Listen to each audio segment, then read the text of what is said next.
Hello, everybody. Welcome into the latest live broadcast. Today it's 12th of June, 2024. I'm CareyHolzman, and I scheduled the show a little bit later, but then I actually got everything up and running much sooner, and I thought, let's just kick it off. Between what's going on at Studio C and here at Studio B, I still have customers to help. And a while back, this customer reached out with regards to their NASs no longer functioning. They just sort of put them on automatic, or their IT person did, and then they ignored them for years. And they eventually filled up and became completely useless. So this unit was just filled with cobwebs and everything, even though it was on daily and never shut off. It had no maintenance whatsoever until it failed. So they assumed it was bad. In fact, before they reached out to me, they reached out to two other techs that said it was bad. So that shows you the level of knowledge in my field. Unfortunately, customers, there's not really any way to gauge if the tech person you're hiring knows what they're talking about or is being honest with you, unless you have some technical knowledge yourself, which would then probably negate the need for hiring somebody. So a little bit of a problem here in the industry. It's not changed. It's been that way as long as I can remember.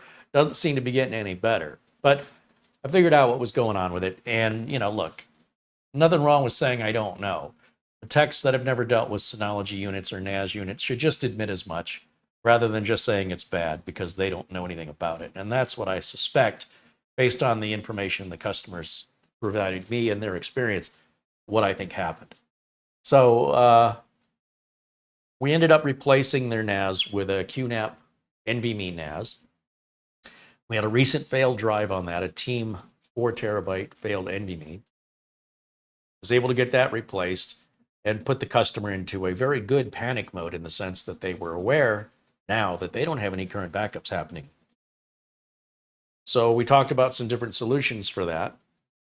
They've got 8 terabytes of data, and probably 3 times that is duplicate. So I don't think they've actually got more than 2, but nobody's got any time to sift through it. So we just keep it all.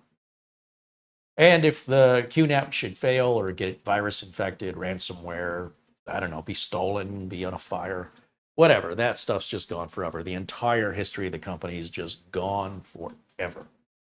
So I explained this to them, not as panicky. I just said, hey, look, you got to consider this. And I talked about different ways we can upload via cloud, but 8 terabytes to the cloud is going to take a long time and be very expensive month after month to maintain.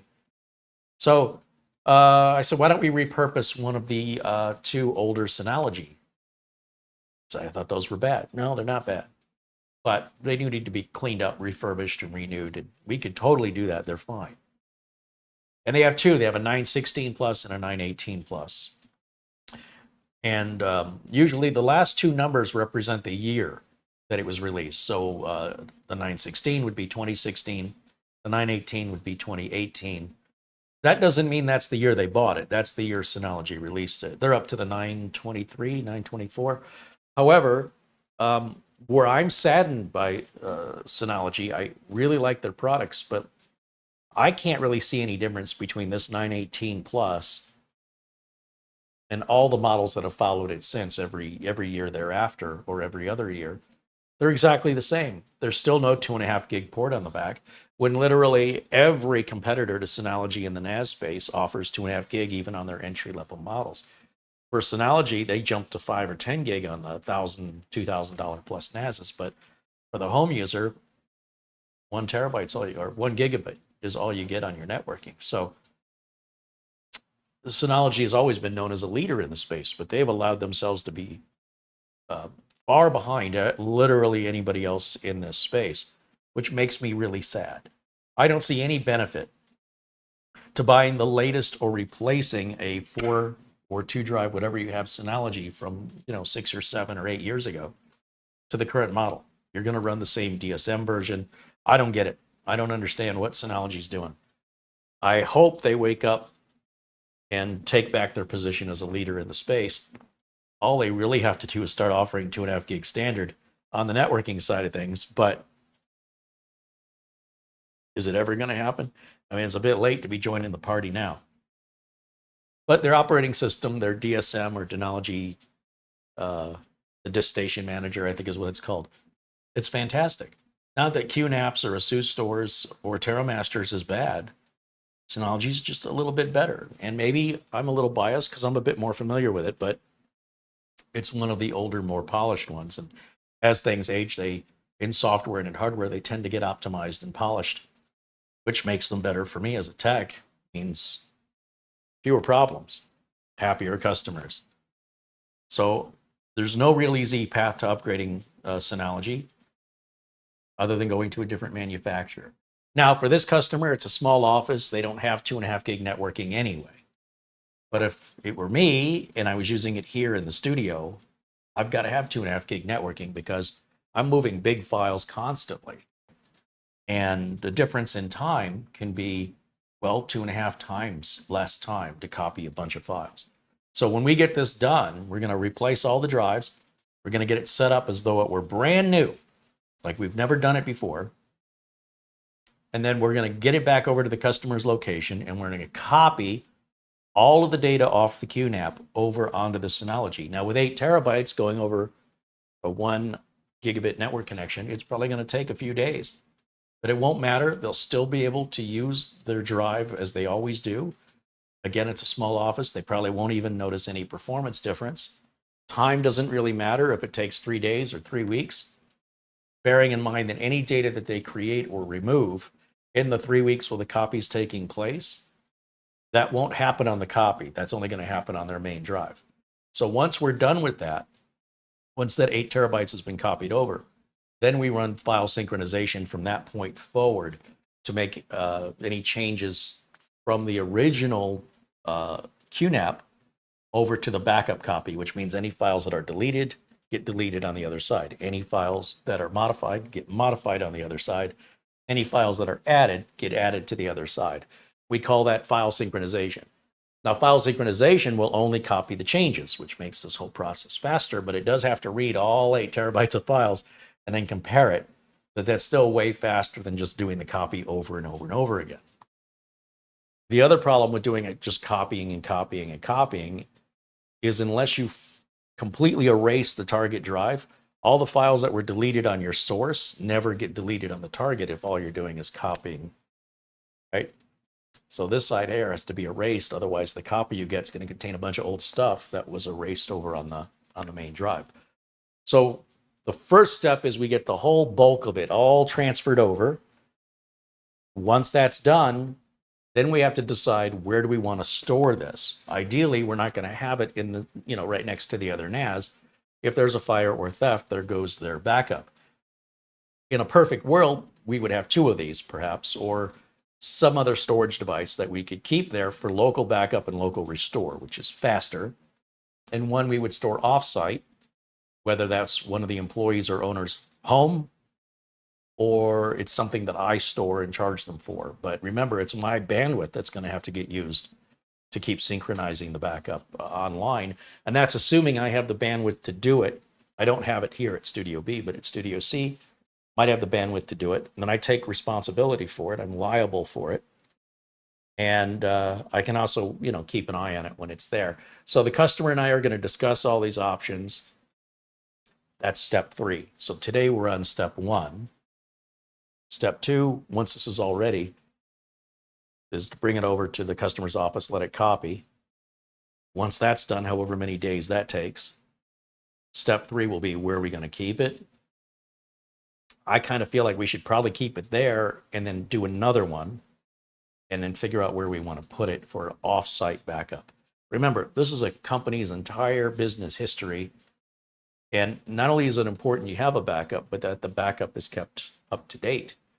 If the backup they made was 6 months ago, everything they've done in the last 6 months is gone. So that's something to keep in mind.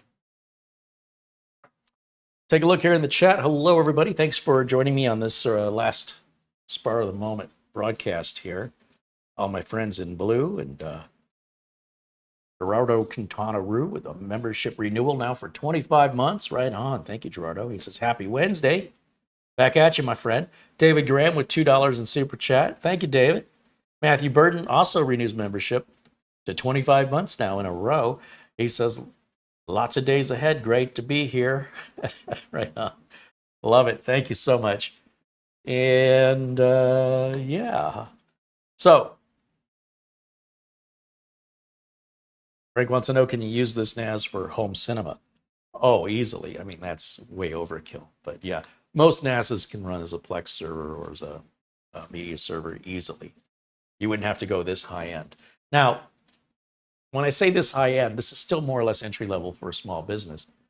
And I've included some links in the video notes, but keep in mind, they don't make this model anymore. This is a 6-year-old NAS model. So if you look at Amazon, which I can bring up here, there is somebody still selling this 6-year-old model, and they've loaded it with a bunch of 8 terabyte drives and a 256 gig SSD for $1,300. But they make a 923. Is there a 924? Which is essentially the same thing. And you can get it diskless, meaning it's empty. You put your own drives in it. Always use NAS drives, which would be Western Digital Reds or Seagate IronWolves. Don't use desktop drives in these. They won't last very long. You're not going to be a happy camper. And then the drives we're using, I recommended the customer get these 12 terabyte Seagate IronWolf Pros. I don't use the Western Digital Reds myself. I'm very familiar with and like the reliability and the price of the Seagate IronWolf and IronWolf Pro line. If it's an IronWolf drive, it's a NAS drive. Now, these are brand new with a 5-year warranty on these with data recovery service, which I don't know that we would need that, but for $235 based on what's out there, I think it's a really good price, and we need 4 of them. And that's going to be a very nice upgrade for them because that's going to give them a lot of room to grow into. Like when we're all said and done, we'll have 36 terabytes of storage, of which they're only going to be using 8 terabytes. So that's going to give them way more free space than what they have on the NVMe NAS. Now, again, the NVMe NAS probably would be fine if somebody would go through and clean out about 6 terabytes of bloat. But they got to pay somebody to do that, and they're so busy being a small office, there's not very many employees, that it's just one of those things we'll get around to. In the meantime, it's getting maybe unnecessarily backed up in duplicates and triplicate form, but the problem is we can't tell that apart from what's new. That would take even longer to do, to sort of sort it by date into every folder and subfolder and subfolder and subfolder and subfolder within a subfolder. That would be a mess, but that's what the file synchronization will be for. So we just grab the bulk of it, keep moving forward, and business as usual, right? Customers won't know. What was in here, I've already pulled the old drives out. And that's this stack of drives right here.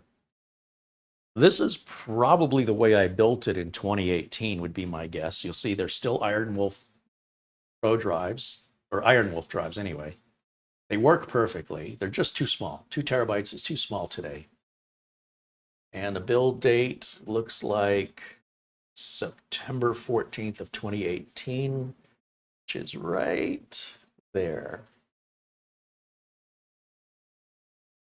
So with a 918 and a 2018 drive, we can pretty much establish this as 6 years old, if not very close to 6 years old.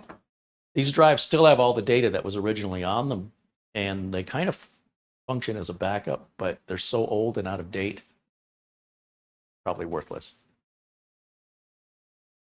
Now, the drives, someone asked the other day, they said, what's the best way to ship a mechanical drive? And my initial answer is most mechanical drives, they're so inexpensive.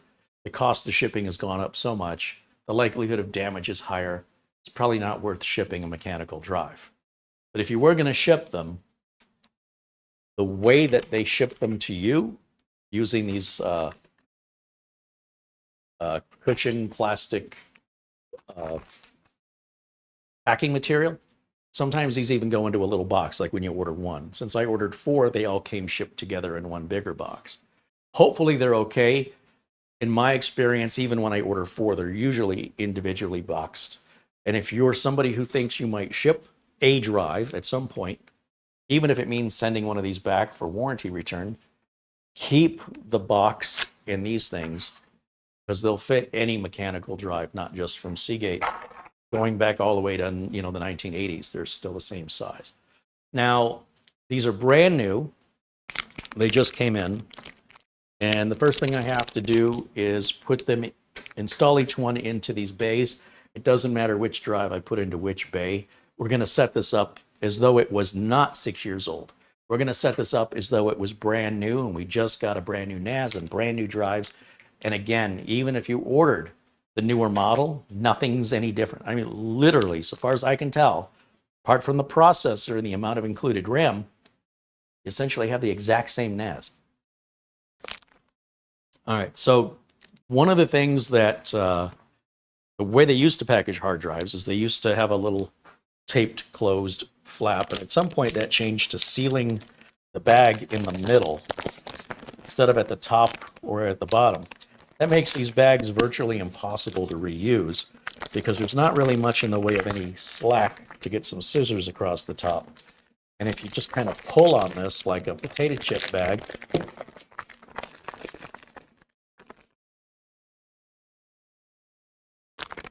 just tear it open.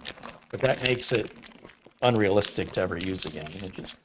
I don't know why they did that. It's the only computer device I'm aware of where the bag is not just an open end on one side that's taped closed, or even possibly sealed closed. But you can see it's sealed on the lengthwise, where they used to seal it on the shorter end of it, top or bottom of it. Things change with time, I suppose. Sure, there's a cost-cutting measure there somewhere. The bottom of this drive barely has any circuit board on it at all.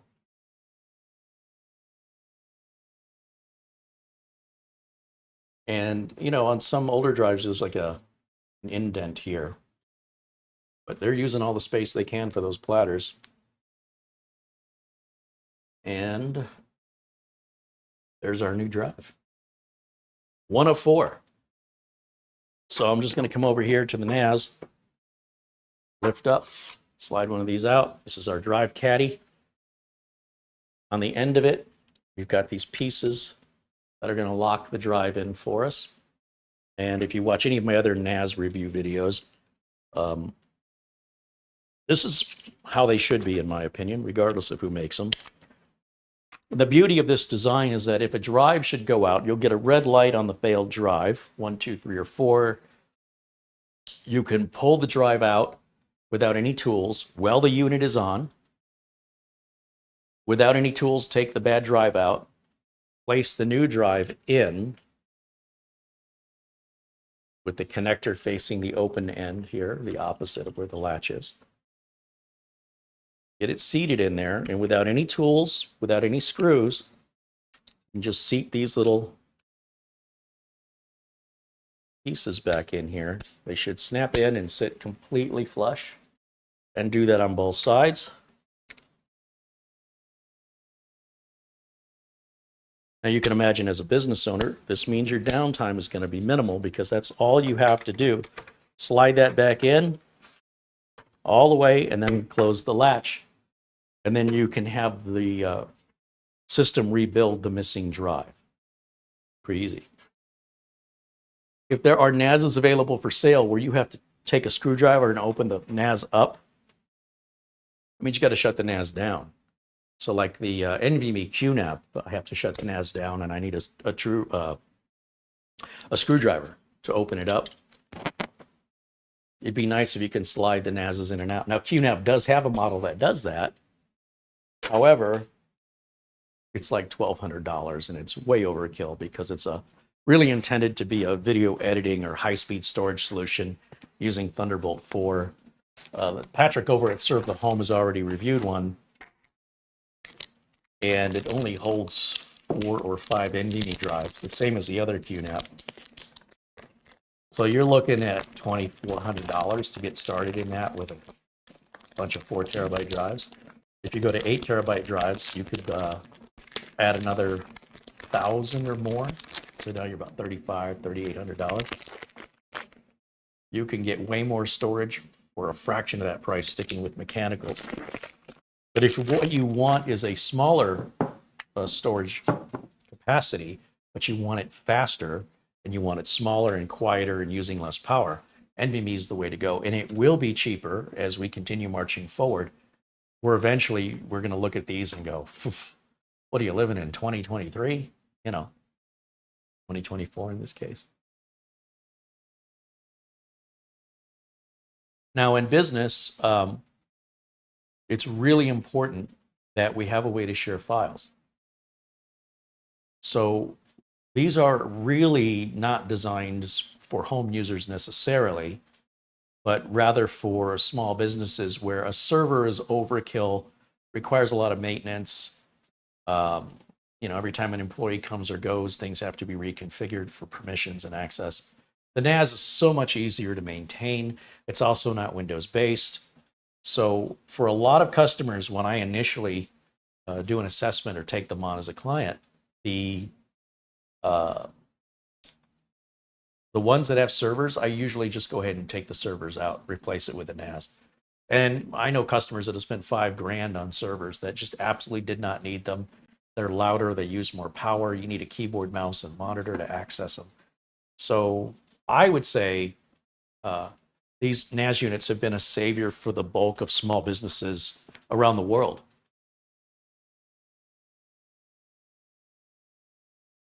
Not really something a home user would generally need unless you've got a lot of data.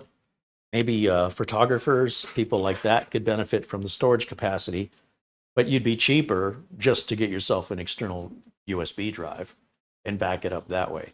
This is really for sharing. This is for the ability of having multiple computers in one location.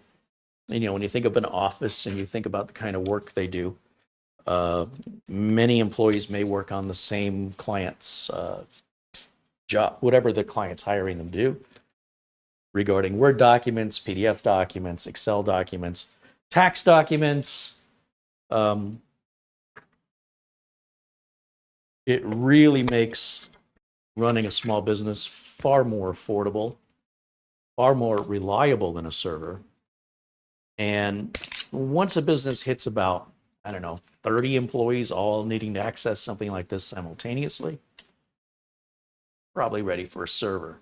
But not that you couldn't do it, just might be a little tedious, a little slow at times. All right, back over here.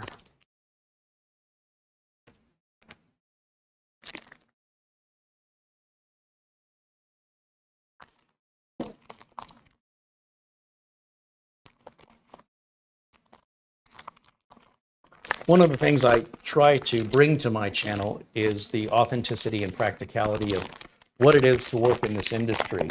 I think too many viewers on YouTube are just too impressionable with the number of creators who are just home users with no actual real experience in the industry. They just enjoy computers, and as much as I enjoy music, I'm not a musician, right?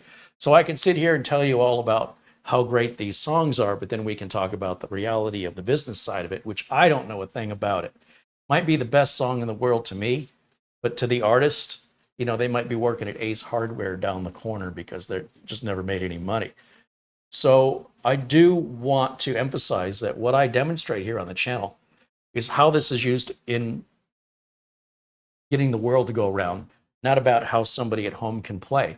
And you can buy these to play with them. Don't make any mistake about that. But people who play with technology generally aren't paying me. It's kind of hard to run a business when people treat it as a novelty.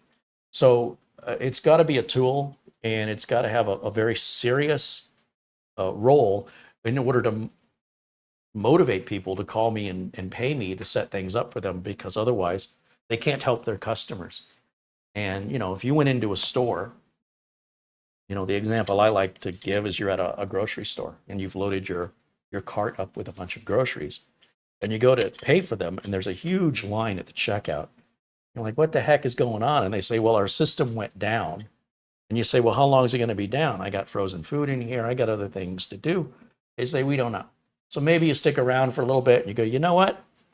I don't have time for this. And you just abandon your cart and you go shop at one of their competitors down the road. Think of the amount of money they're losing with paying employees who can't get any work done. All those abandoned shopping carts, you have to pay other employees to put all that stuff back, and all the lost business. Suddenly, it's no joke. This gets very serious. And so when they call somebody like me to come out and fix that, it is of a critical importance that, of course, they're going to pay me. It's not fun. There's no sense of, hey, let's play with this. This is like, you need to get over here right now and get this fixed.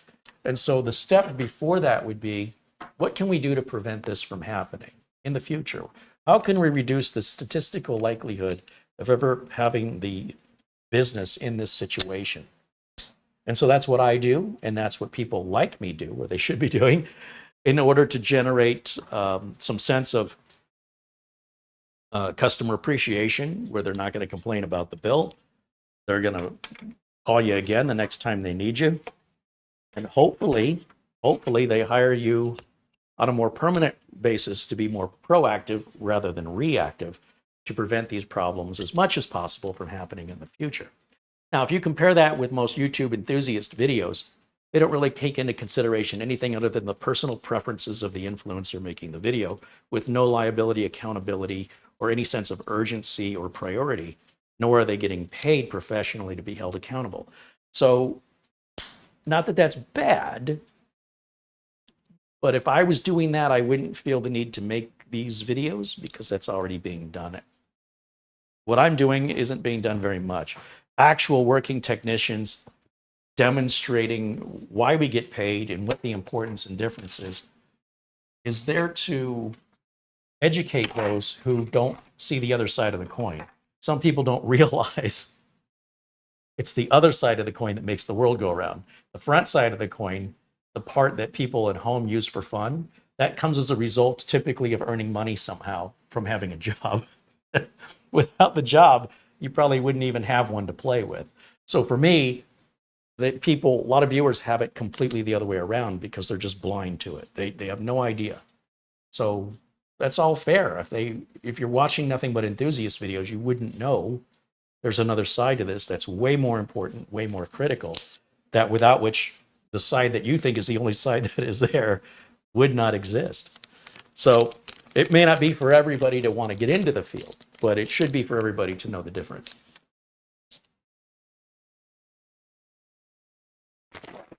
All right, well, our last one here. And I'm taking it easy. If this was a business that was down, we probably wouldn't be doing all 4 drives at once. If we were, we'd probably do it when the business was closed so as not to interfere. Or we'd have a different NAS setup if we had to do this during business hours. And then after business hours, we'd do the switch over and then shut the other one down. But the employees would still log into their computers the same way tomorrow or the next business day. They'd be accessing the same drive letter. The employees would never know we went from one type of NAS to another, or from a smaller capacity to a larger, unless they were paying attention to the free space available. They'd have no idea. So when you do the job well, and you do the job right, in my opinion, nobody can tell you did it. That's how it should be done. And of course, we wouldn't be in a hurry to shut the other NAS or reset the other NAS. We would unplug it to make sure nobody's writing to it anymore, because we don't need new data on both devices. Then things get really confusing. And by giving them the same map drive letter, that would make it impossible anyway. But we would keep it just in case the new one just died. Sometimes people say, well, I just bought it. How could it have died?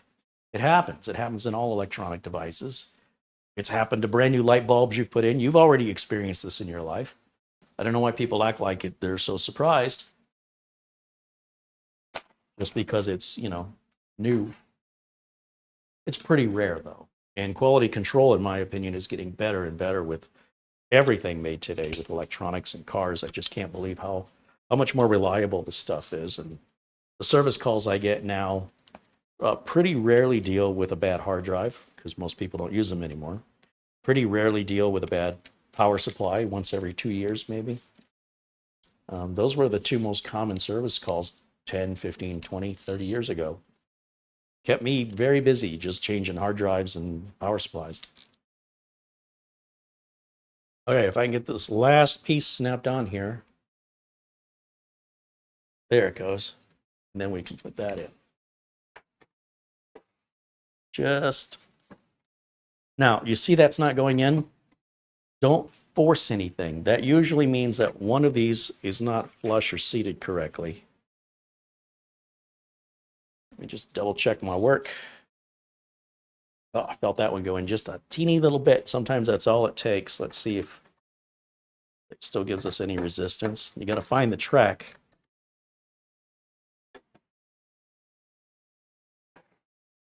Interesting. There is a little bit of a resistance right up here. I think we'll be okay. Shouldn't have to struggle that much though. Now, what I'm going to do is plug it in. Let's just clear the counter. I'll just set that right over there and step around. Now, I want to completely reset this NAS.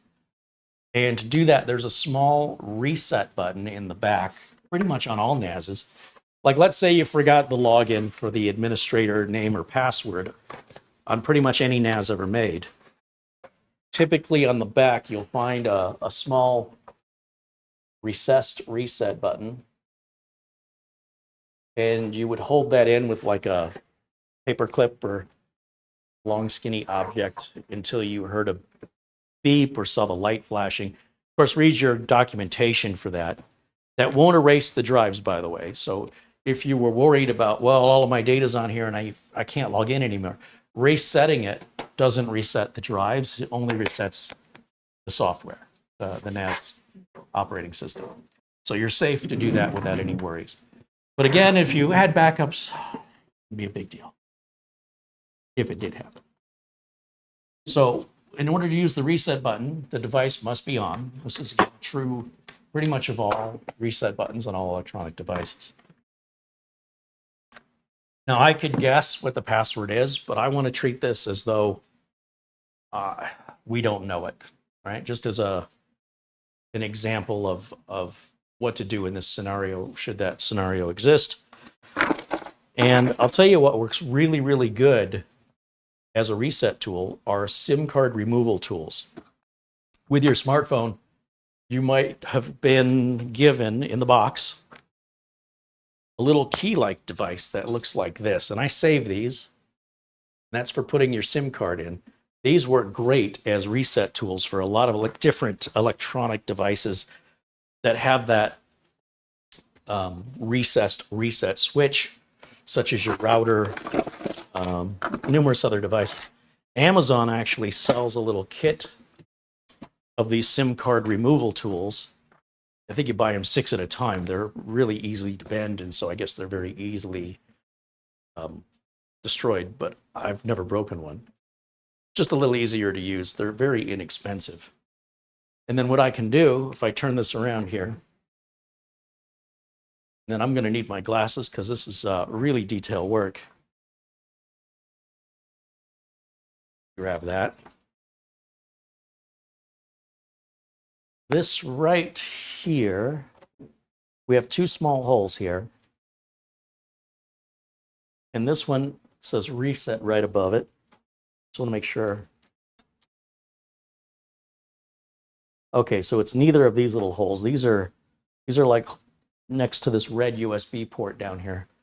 There's a teeny tiny little hole right next to the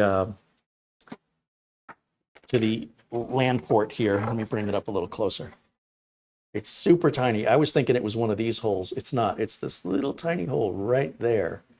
And it says reset just below it. And what I was doing with the little reset tool here, or my little SIM card removal tool, is when I put it in there, it just an empty hole. So I thought I'd try this one, and I can feel a button right there. That's what I want. So I'm going to turn this around for you in a second. And we're going to turn this on. First thing we need to verify is that all these drives are working, that nothing was damaged in shipping. So as this light blinks, we're going to start hearing these drives start to power up. Well, you probably won't hear it because my noise suppression is on with my AC. And so far I've got nothing. There it goes. I'm starting to hear a little chattering. And then we should see these lights. This is our status light, which is off. And then drive 1, 2, 3, and 4 should start to light up as they come online. These drives are really quiet. I can feel them. I can feel the heads moving on them. And I think it's turning on 1, then 2, then 3, then 4. Now, normally when these NASs are powered on, they stay on 24/7. But because this hasn't been powered on in a long time and these drives are brand new, that whole initialization process is going to take much longer during the initial setup. So be patient with it. And I think it may beep at us, but we'll also see the lights start to light up if everything's working like it should.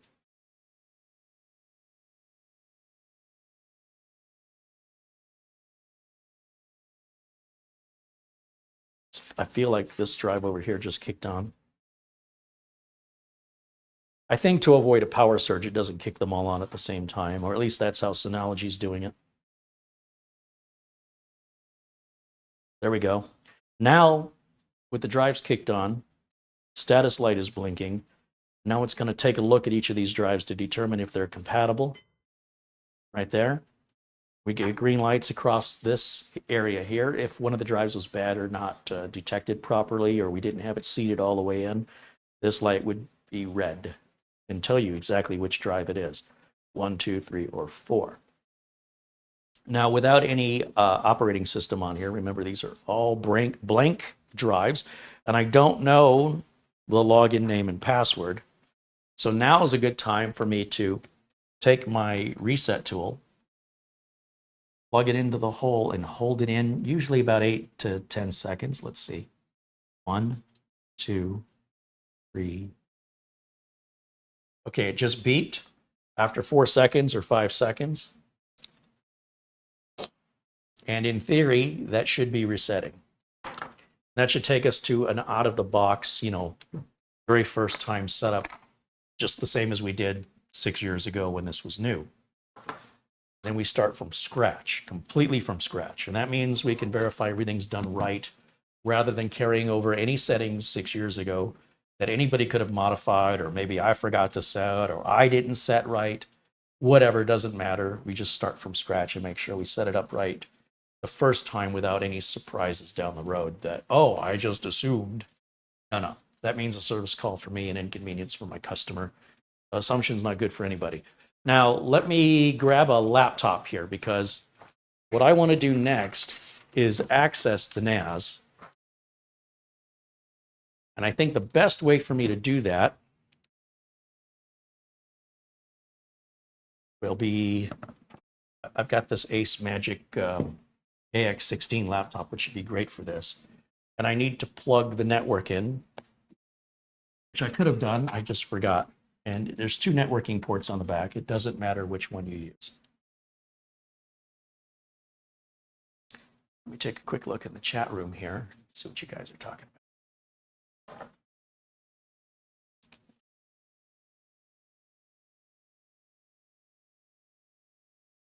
"3D Everything is now a member for 25 months. All right.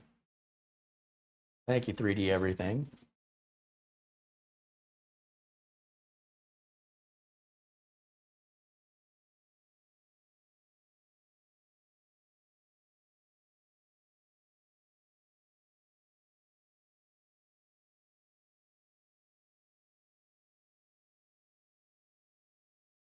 Jason H88 with a $10 super chat says, "Hey, Carey, Chat, and Mara, I saw that the work being done at Studio C. I think it's going to be nice." That's what we're aiming for. Let's see.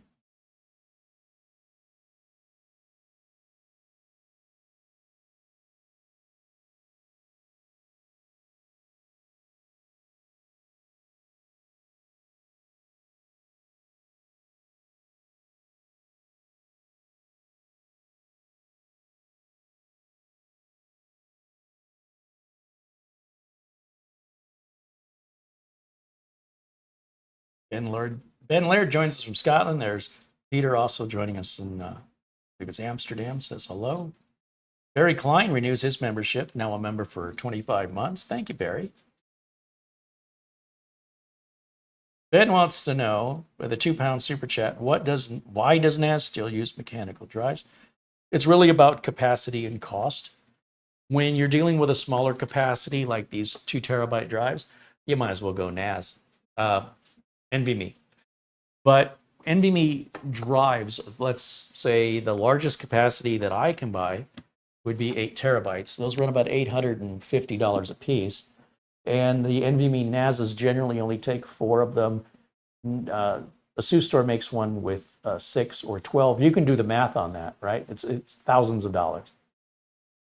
So for 80% less than that cost, you can go mechanical. 70% less. It's a significant savings. So when we want, let's take, for example, this customer situation. With the QNAP, when I recommended the NVMe QNAP for them, I thought they had about 2 terabytes of storage. And with 4 terabyte NVMe drives, it cost about the same as all this. But it's smaller, in theory, should last longer. And it should give them plenty of extra space because although you lose one of the drives as the RAID spare, you get what is essentially 12 terabytes, 3 times 4, with the other 4 being a spare. So I thought, well, if they got 2 now, or even 3, there's lots for them to grow into. I didn't realize they had so much duplication. They had the same data 2 or 3 times. That brings them up to just under 8 terabytes, leaving them only with a little over 2. That makes me a little nervous on a brand new install. So we know there's probably 4 to 6 terabytes of that. That's just repetition, duplication that can be removed. Nobody's got any time to deal with it. So I don't want to make that same mistake twice. And in order to keep the cost down, rather than buy a new NAS, Synology, as I mentioned, they haven't really offered any innovation for years. So I don't see any benefit of replacing this with a 923 or 924 when this already has everything they have, including the old, out-of-date 1 gigabit networking. Now, again, this office only uses 1 gig networking, so they won't know the difference. But as far as any future upgradability goes, the only way to upgrade from that to go to 2.5 gig means they've got to upgrade their switches and their computers, and they would have to replace the NAS itself. They're not moving that much data. It's a small office. Nobody's complaining about the speed of the NAS. They complain about the speed of the cloud storage, but that's to be expected. For me, I like the 2.5 gig. I move a lot of big video files. That, my YouTube files are massive, for example. For a lot of photographers, they're taking hundreds, if not 1,000 pictures per session, and they are often shooting in RAW format or some very large format, and they don't want to wait an hour for the data to transfer. So going to 2.5 gig for some people is absolutely critical. I mean, they've got 25 gigabit ports now. So if you got the money, it just depends on how much advantage that would give to you if you're only moving small files infrequently, or even large files infrequently. It's not a big deal to keep it at 1 gig. But if 2.5 gig essentially costs the same, why not?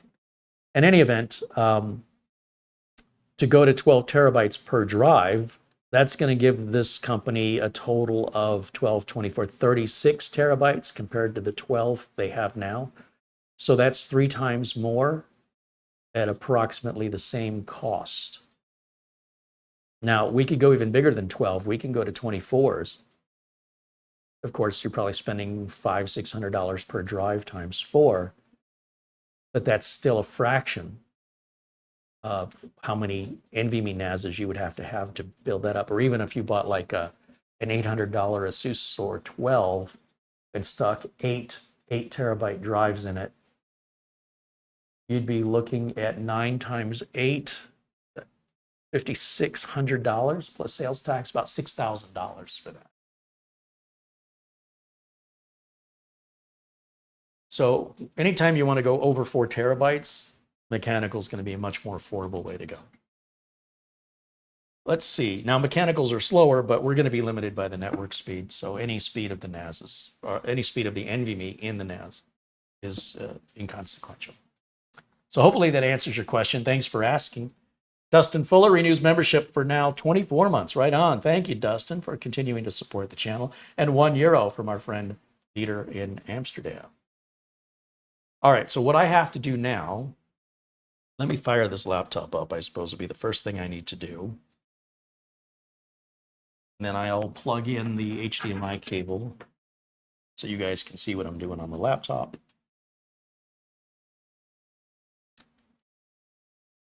Now, there are apps these days that you can put on your phone and configure that way. I don't like doing it that way. There's also a tool, every NAS maker makes it. It's a tool that's a small download on your desktop to find the darn NAS on the network. So if it's QNAP or ASUS Store, Synology, or TerraMaster, when you go to their website, you look for their Finder application or Assistant application. It'll scan your network to find the IP address that was assigned to this from your network. ASUS Store is even giving you the ability to control some functions without having to log into the NAS by using that Finder software or the ASUS Store desktop app. It's just a little application. You can update the firmware or the software. You can reset it or shut it down without having to log into the interface. But if you log into the interface, you can still do all this like you always can and always have been. They're just adding other ways to do it. So I'm going to stick with old school because it's universally applicable regardless. Those apps, they vary from one manufacturer to another. And while they all have something of how they work in common, they also have some features that differentiate them. When you log directly into the NAS, that's a universal thing. And then, of course, if you're using a smartphone app, once again, it's not universal in how they work. And I don't want to log in via a smartphone on a customer's app, on a customer's NAS using an app. I think it's unprofessional. At home, different story. Same with a router, same thing. Let's see. Let me go to HDMI input. That should bring up the laptop here. It does. Good. Okay. Whoops. That's not what I want. Sorry, that was on my end. All right. Get my glasses. Those of you who are curious, when we reviewed this laptop, I did do the Malwarebytes scan. Took an hour and 29 minutes to run that, scanned 392,000 files. And of course, it came up clean. Just as a follow-up, let's go to, we'll type in Synology desktop client, something like that. Download center, that's what I want. Product type, we have a NAS. Which one? It shouldn't matter, but we've got the 918 plus here.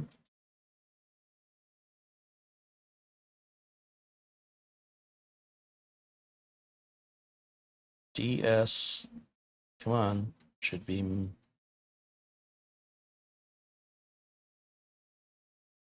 Yep. This is a weird order they've got these in. I suppose I could have just typed it in the search. But that's us right there. So this is DSM 721. I'm not worried about that just yet. What I'm looking for is the desktop utility. And the Synology Assistant is what they call it. That's what I want. I'm going to grab that. We want the Windows version. And this should be a very small download.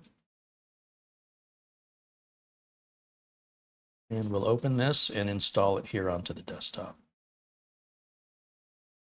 I'm going to go ahead and just close all this out just to keep it clutter-free here. And you just go through the install, nothing special.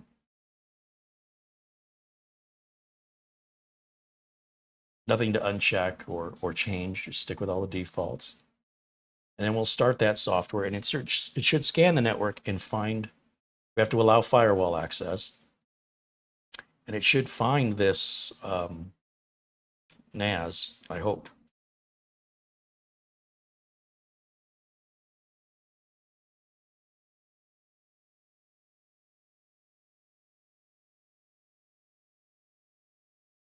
Now, one of the things that might be holding us back would be whether or not I've got the firewall allowing it. And I thought I did. We want to make sure printer and file sharing is enabled, which it is not by default on your Windows install for security reasons. Search one more time just to make sure. It should come up rather quickly when it finds it.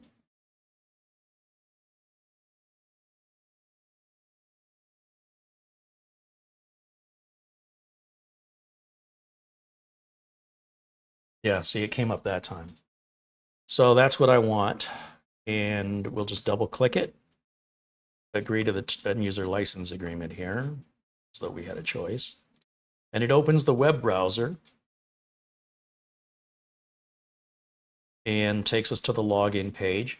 And this is the very first login page. If you were unboxing a brand new Synology, this is what it would look like. So apparently our reset did the trick. I'm going to hit install. Now, it says you can download a DSM patch or manually update a PAT file from your computer. I don't think we need to do any of this. I think we can just hit next. Oh, maybe not. Maybe not. Download a DSM patch from the Synology Download Center. Thought I did this all automatically. But the DSM 721 is what it's asking for. Now, this is a bigger download. So we're going to go ahead and grab this. It's 371 megabytes. And because there's no drives in this, we have to put an operating system on it before we can even begin to configure the unit to what kind of RAID we want or what kind of access we want. First and foremost, you need the operating system put on. And we don't want to put on an old one. I thought that this would actually put a version of the DSM on there. But maybe I'm a little spoiled with the newer models, or maybe I'm impatient and it was actually doing that in the background. It's just that my internet connection is so slow. I'm not sure, but we're going to make sure for certain by just doing it ourselves. So once we have this file, this PAT file, we'll be able then to upload it to the Synology NAS. That will essentially be like an install of Windows, if you will. You know how we go through the installational process of Windows? Well, this is the installation process of the Synology operating system. Because remember, all those drives we installed, those are bare. They have no partition, no data. They're completely blank. So we have to put an operating system, just like when we build a computer and we put a brand new drive in it. Until we install Windows, it's completely blank without partitions or formatting, let alone the operating system that then allows you to install drivers and, get to work, if you will. And this is the same thing, only it's a Linux-based operating system, disguised or covered up as a Synology operating system. So you don't have all the power of a basic Linux install, but you have everything optimized for NAS usage.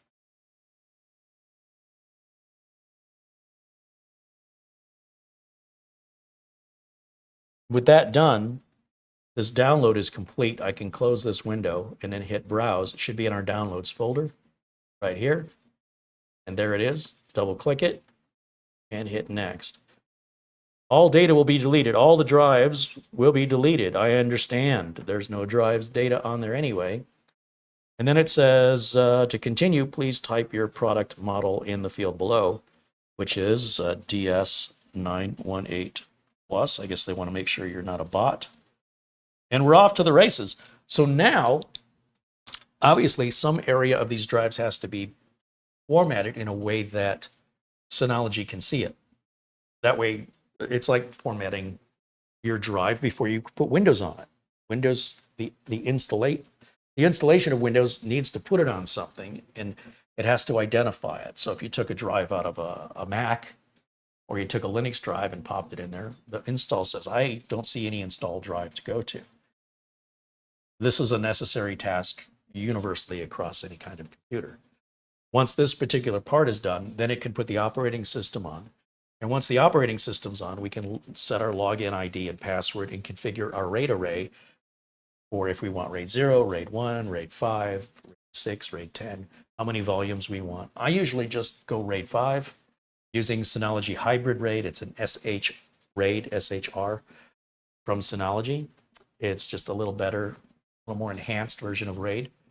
Because we have 4 drives, we go RAID 5. If we only had 2 drives, I'd go RAID 1, which is mirroring. Once that's done, we can set up our share and our access. For me, it'll be one big volume encompassing the entire amount of free space. I'll typically label it as the name public. Name the NAS, whatever we want to name it. Sometimes I just name it server. So server/public will be the access point, or the name of the way you would access it. We map a drive letter to it. We're good to go. That easy. Now there's so much more you can do with this.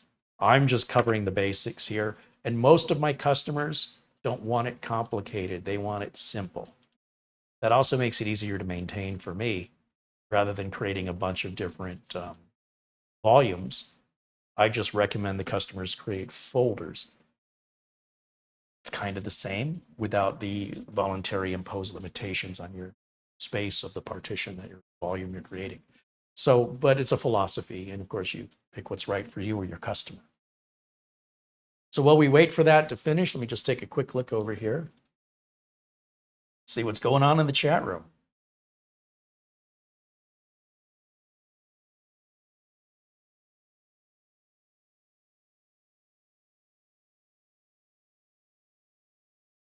Got some SAS drives. Like Arana says, it won't work in a typical consumer NAS or desktop PC. Well, if it's a desktop PC, you can buy an add-in card that you can plug an SAS drive into. That's not a big deal.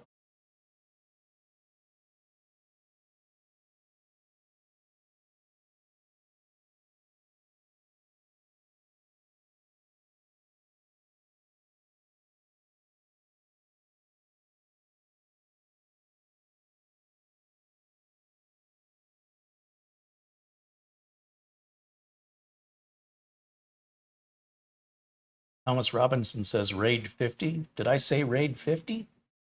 There's RAID 1, RAID 0, RAID 10, RAID 5, RAID 6. If I had word salad earlier, I apologize. Oh, my screen went to sleep. I was wondering why the screen went black. I should probably change that. Edit. Power. Oh, because I'm on battery. Okay, we'll set it to 45. Set up.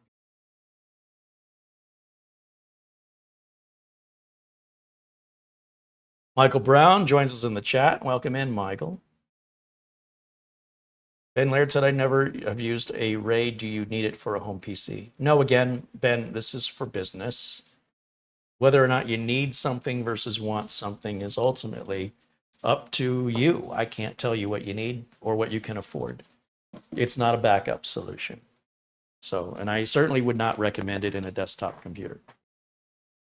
But for home lab and enthusiasts who want something to do, and it's a toy, it's something to play with, you know, no rules apply to you. But when it's a business, it's just not a good business practice in 2023, or 2024, nor has it been for a long time.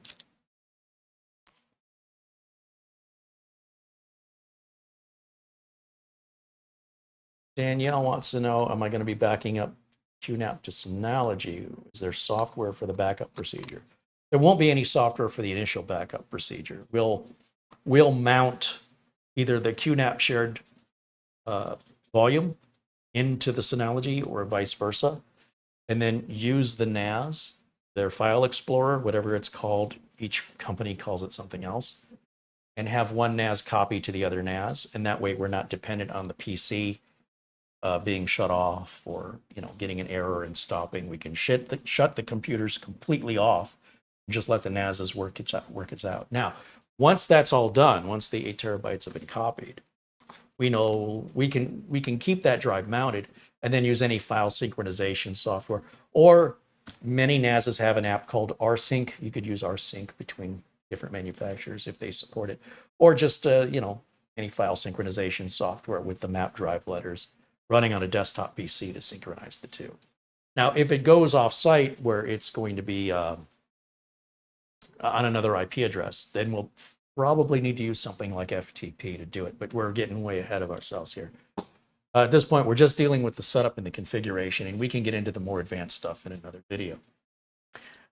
Quite honestly, I'm not quite sure how I'm going to accomplish this other than to give you those vague terms, because until I look at the details of what's available in the QNAP and the Synology, I can't tell you exactly what the steps are.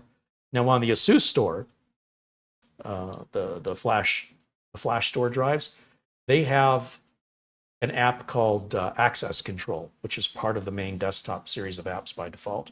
And in there, you can add a mapped network drive from any NAS or any share on the network. Okay, let's go back to, let's close that out. Okay, start. Device name, let's call it server. Administrator account. Now, I like to call it admin, but Synology will say, don't use that name. Every hacker in the world will assume the administrator account is admin, regardless of how good your password is. So I'll just put in Carey, which, oh, that's weak. Well, I'm assuming it's the password is weak because it's nothing right now. And for the password, probably have to use at least one uppercase character and a number. Allow this station to be displayed in Web Assistant. Yes. Again, that may be a security concern for some people. I like being able to find it in the Web Assistant, but as long as you have the desktop assistant, it's irrelevant. Automatically install important ones or just the latest? Give me the latest ones. Next. Create a Synology account. No, I don't do this. You can if you want to, but if I create a Synology account, then that's another way for a hacker to get in. So if I don't put the door in, I don't have to worry about anybody breaking into that door. And if you change your mind, you can always go back and redo that. Device analytics are there for Synology's benefit. It's anonymous, supposedly, and it kind of reports issues with the NAS to them. And if they see a bunch of these reports coming in that are similar, they kind of have a heads up of start working on that problem rather than waiting for people to complain. In theory, I'm not going to turn that on. That's not my responsibility. And I never benefited from that. So I understand how Synology might.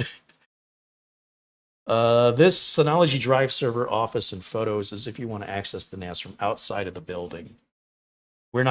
We shut off all outside access. Enable two-factor authentication is always a good idea, but for now I'm going to say no. And then multi-factor authentication, which I won't secure at this time. Again, more important is the size of the office and whether or not you're allowing outside access. I do not allow any outside access into these NASs.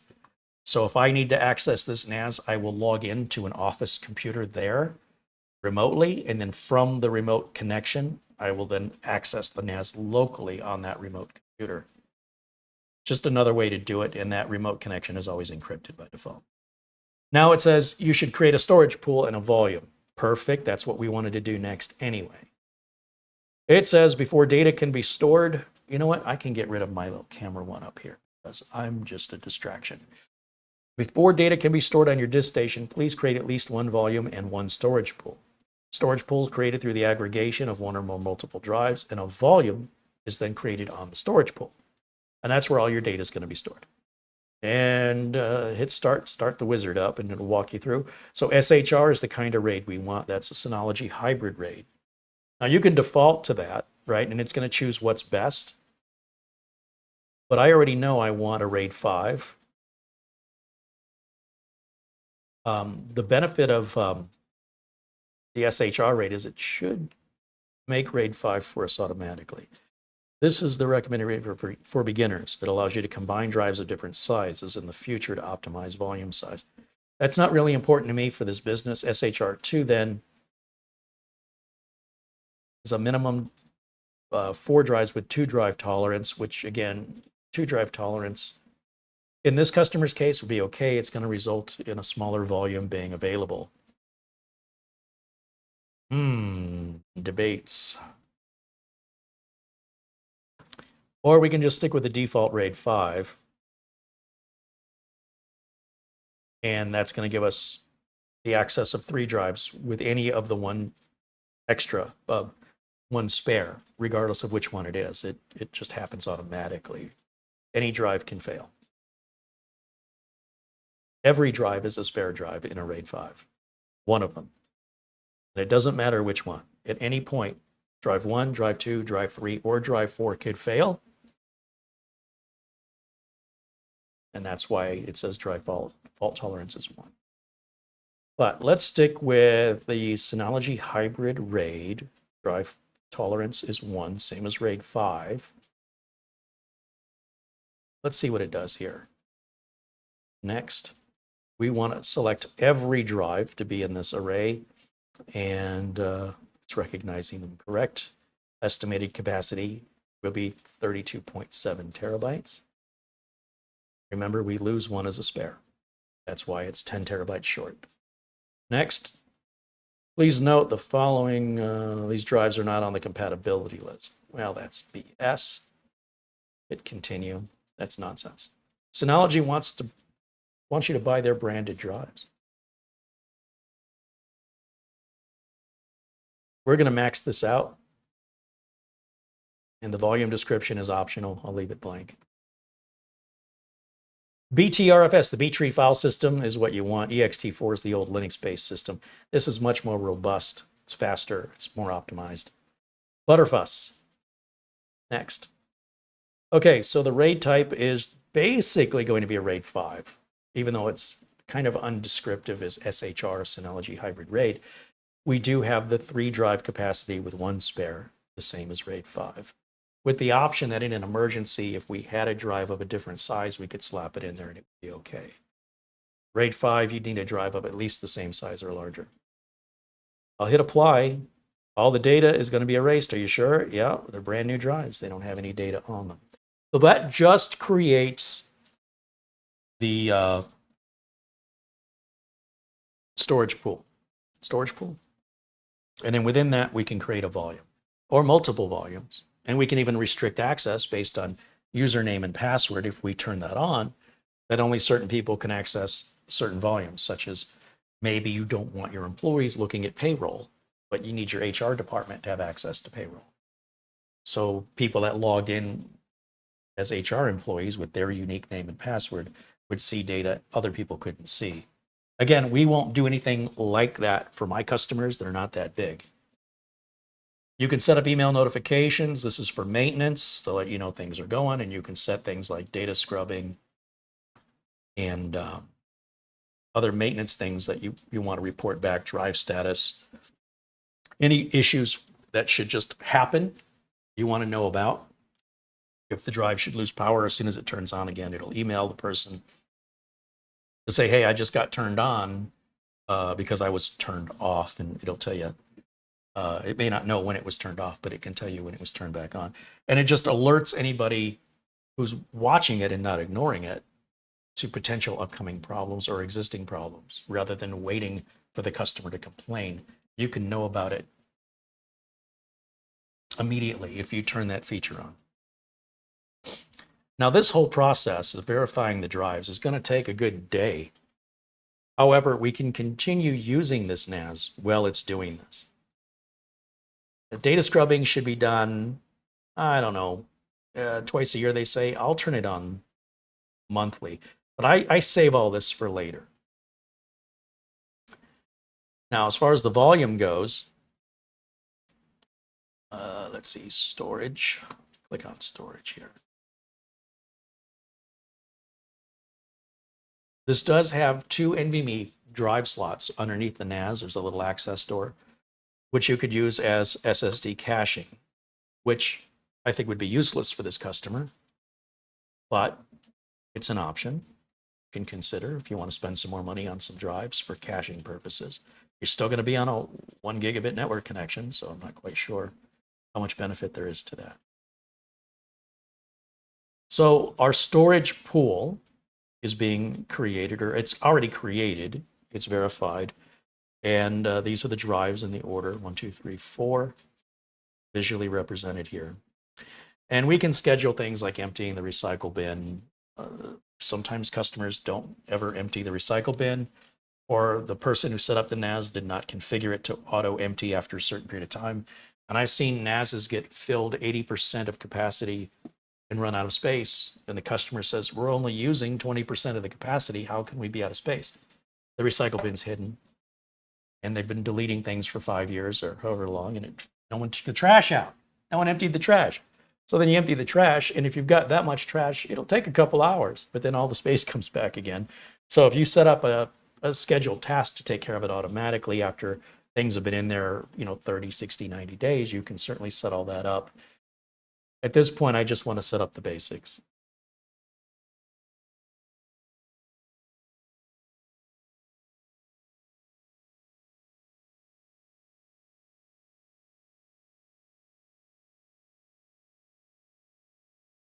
Now, if we close this out, this will continue to run.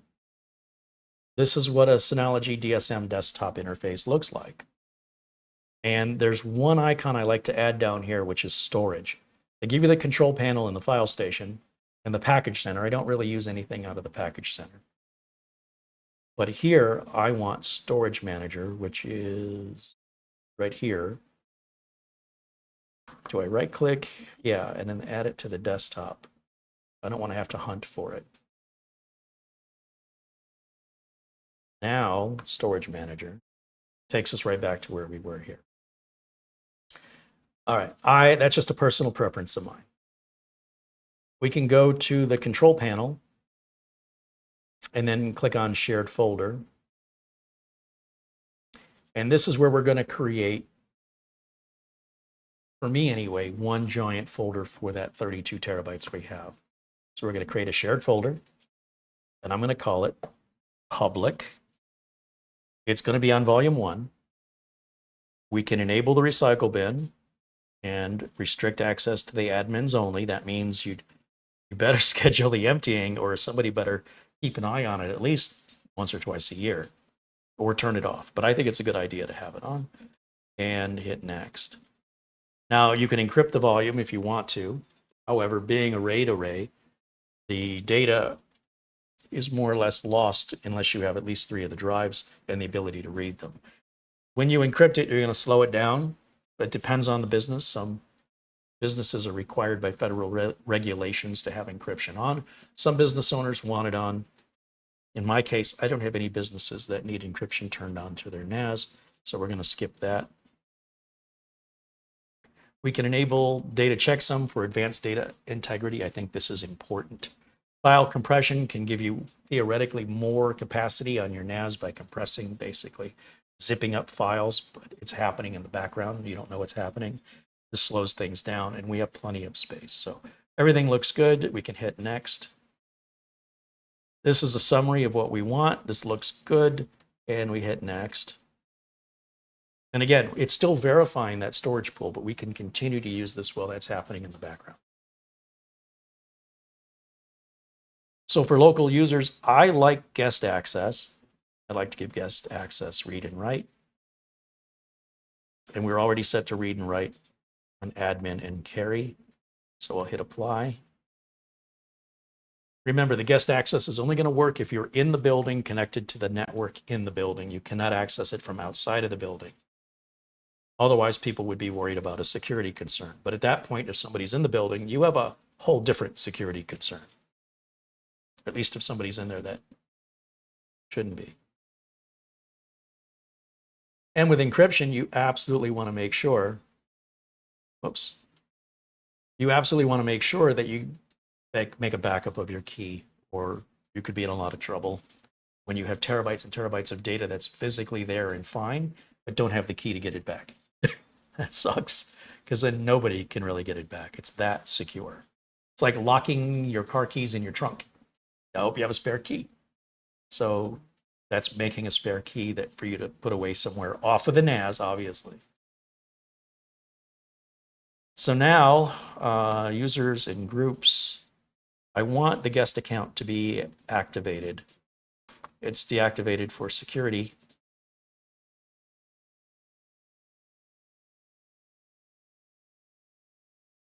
See, it says deactivate. Uncheck that. Now, in theory, I should be able, I think, to go to this shared folder, //server/public is what we named it. Will it work? Let me see what happens here. There it is. There's our recycle bin. And if we, is there any way to look at the properties of this?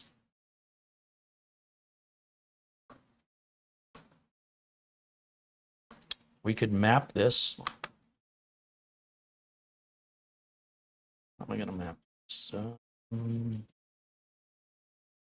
We know it works. Everything's good to go. In fact, I can close all this out now and let it just run. And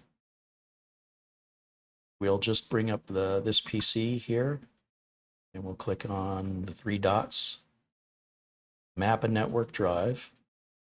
I usually, well, that's my NAS there. So we'll call this Y, but this only affects the desktop. I could call it a different drive letter on every computer in the office and really confuse the employees. I usually pick Z. You can see I'm using Z for myself. We might be able to browse for it and find it manually, or I can just type it in directly, server/public, just like I did before, and then have it automatically reconnect every time the computer starts.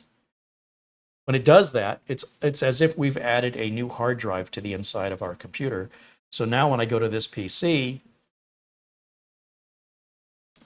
you'll see my NAS is turned off. That's why there's a big X on it. But if you look here, there is 31.4 terabytes free. The only difference is there's no way I could put 31 terabytes into this laptop, okay? But by having it on the NAS, it's like having it in the laptop. And even better, if I have multiple laptops or desktops throughout the house or in the office, everybody can see this, or whoever I want. Like right now, guest access is on. So as long as you're on my network, you can see and share the data. So Word documents, PDF files, Excel spreadsheets, movies, music, photos, any data that you would store on your computer, you can store on your computer on the network, and then have access to it if you choose while you're away to create what we call your own cloud. You don't have to pay for Google Drive or Microsoft OneDrive. You can have your own secure cloud. But I want to emphasize, this is not a backup. So if anything happens to this, you have potentially 32 terabytes gone. It could be ransomware, a virus, an accidental deletion, a power spike. Use your imagination. It'll always be unexpected.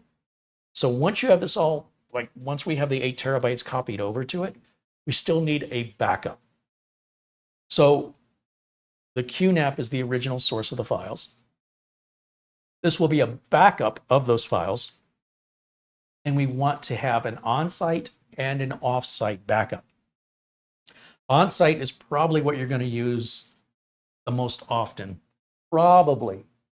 But that's like me rolling dice and telling you you're probably going to get a 4, right? It's just, from my experience in the industry, it's pretty rare we need to go to an off-site backup. We have needed to do it, for sure. I had a Seagate branded, Seagate? That Black Armor NAS was just terrible. And the whole thing corrupted. The entire thing corrupted. Nobody can tell me why. Nothing was recoverable. All the drives were fine. It makes no sense.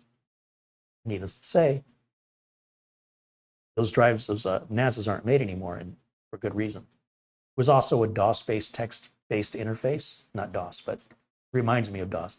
Whereas now you look at the interface, it's all graphical user interface like Windows. Click on the picture. Much nicer.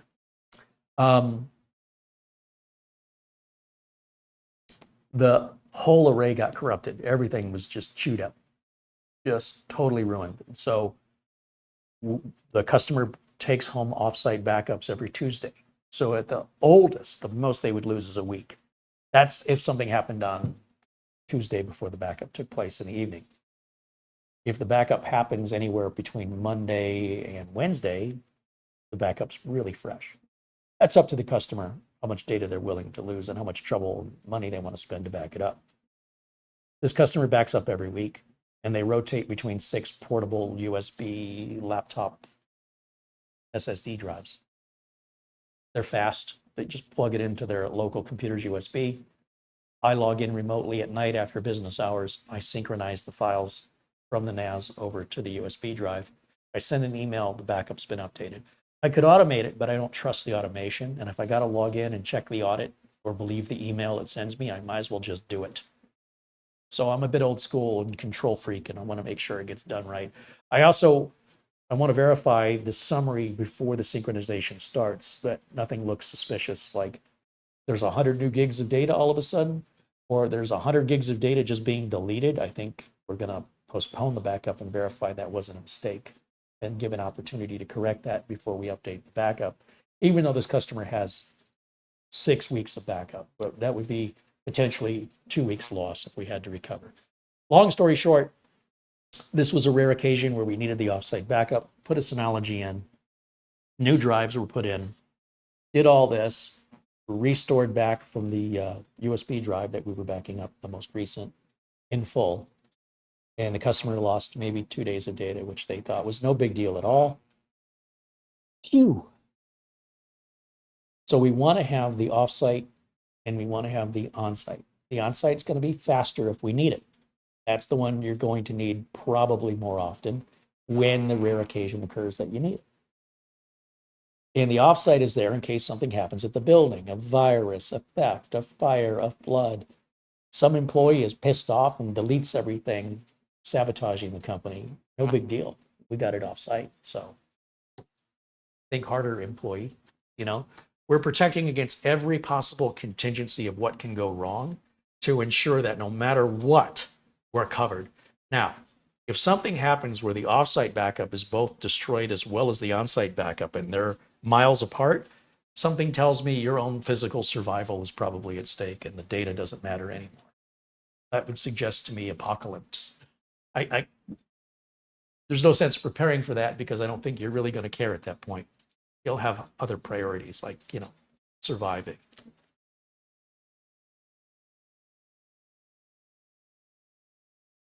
Andy wants to know how you can secure the NAS. Well, as far as I'm concerned, the NAS is secure. The only one who can get into it to access the data is anybody on the local area network. So if you're doing what I'm doing and you're only accessing the data locally, just the way I showed you, no one can change the settings of the NAS without the login name and password, which I've set, and I don't tell anybody. But if you wanted files to only be, so if there were people on your local area network you didn't trust, and that's why you wanted to secure it, I suggest you fire those people. Where are they working for you? That doesn't make any sense that you would have somebody you didn't trust. On the other hand, it was just a matter of policy, then you would assign individual users. So when you saw me turn on the guest account, you saw the user admin and you saw the user Carey and what kind of access they have. So I could create a user called Andy Kane, set you up with a password, and then tell it which volumes you have access to. I only created one volume, but I could create a volume that only you have access to, and you can't see anything else. You wouldn't even know anything else existed. And if you didn't have your name and your password, you couldn't access anything at all. If you want to restrict it to that level, you can, and there are other YouTube videos that demonstrate how to do that.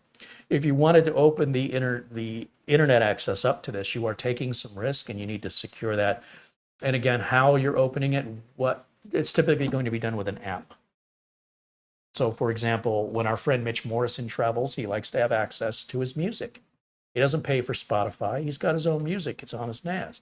So he loads the manager application on his Synology and on his phone, and then he's got a login name and password. And I'll be honest, I don't know how it's set up, but Mitch is not a computer guy. And if Mitch can do it, anybody. I mean, I don't mean that as an insult. I mean it as that's how easy it is. Even though I don't know how it's done, I have no interest in that. I just pay for Spotify. But that's just me. I don't want any outside access to my NAS. I'm very strict about that. because any outside access is potentially hackable. If you don't have outside access, relatively unhackable. So to each their own, but there are lots and lots and lots of other YouTube videos that can detail individually over 100 different apps that you can put on just NAS, no different than apps you put on your phone. Backup apps, access apps, video and music sharing apps, photo sharing apps. It goes on and on and on and on and on. And if you're that interested in it, I would encourage you to explore some of the more in-depth reviews that go through those details. Space Rex and NAS Compares are two channels, among many others, that do an excellent job of showcasing individual features and setup. But it's so niche, I don't see any point in identifying a specific app for a general audience. Maybe 3% of that audience will find that interesting, and the other 97% are like, why are you wasting my time? So for those 3%, go look for those videos. They do exist specifically for you. Steve Chappelle says, is a one-bay NAS good to buy or not? Well, with, hey, there's Mitch Morrison. Mention his name when he shows up. Yeah, Mitch has set up his media sharing. And again, he asked me for help with it. And I told him, I don't know how you did it. I have no idea. But if you did it before, I guarantee you can do it again. And then like within 20 minutes, 10 minutes, he called me back. He goes, oh, never mind. I figured it out. Okay. I still don't know what he did. I don't really care because I don't use mine that way. But it's apparently pretty straightforward from what I can see and hear from others. Now, let's see. Is it Mitchable? That's funny. I think Mitch represents your average ordinary user, maybe a little bit more technical than most, but certainly not a technician. And I would say if you're watching YouTube videos, that probably puts you somewhere in there, in that, between the Mitch level and the Carey level, you're probably somewhere in there. We do have a few users that don't know the first thing about computers that'll watch us, but quite often they don't understand some of the basic technology terms that I use. They don't know what they mean, and it's like I'm talking another language. If I mention RAM or NAS or network or gigabit, they're just like, I don't know anything this guy's talking about. So they don't usually stick around too long because it's like watching a foreign language channel of a language you don't speak. What was I going to answer? Oh, a OneDrive NAS. So a OneDrive NAS gives you essentially a USB drive with the ability to add a bunch of apps to it to be independent, right? So on the one hand, you could just buy a USB drive and put apps on your computer and leave your computer on to be able to use those apps. On the other hand, it's Windows, it needs updates, it's insecure. You can get a OneDrive NAS, like a Synology DiskStation, and just utilize basically a USB drive that has its own operating system and its own apps. It's your personal preference. But then, of course, backups will be very important. However, it's also a lot cheaper because there's a lot less you're paying for. You're only paying for one drive and a smaller enclosure. It's going to use less power. And if that one drive fails, you're done. But if you're looking for something very basic, look up the Synology DiskStation. That's kind of what you're describing there. Otherwise, for me, I think a one drive NAS is, I don't know, like pedals on a wheelchair. I don't understand why anybody wouldn't just spend a few extra bucks and get the redundancy of a RAID 1 array. But it still doesn't help you as far as the backup goes if the array gets corrupted or the array, or it gets encrypted with ransomware, or it gets stolen. You know, you still have to back up it.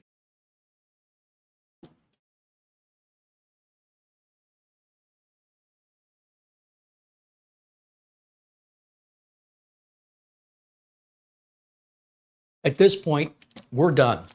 I need to wait for these lights to stop flashing. That will tell me that verification of the drives, which it said it was going to take 19 hours. So I don't have to leave the laptop on. I'm completely done. I can shut this off.